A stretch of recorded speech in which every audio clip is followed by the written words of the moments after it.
చేయాలన్నా? ఆ నెంబర్ చెప్పమ్మా. 818087. అన్నా ఫోన్ రీఛార్జ్ చేయాలన్నా? ఆ నెంబర్ చెప్పమ్మా. 818087. నెంబర్ ఎవరిది? నీకెందుకే? మూసుకొని చెప్పు. నెంబర్ ఎవరిది? అది మా ఓడి నెంబరే.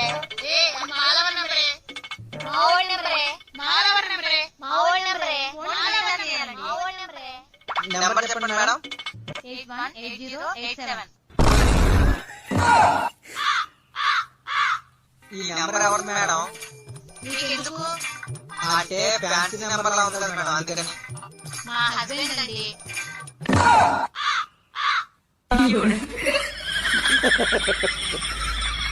ఏమైందండి? వాళ్ళు వెళ్ళిపోతున్నారు. మీ కాంపిటేటర్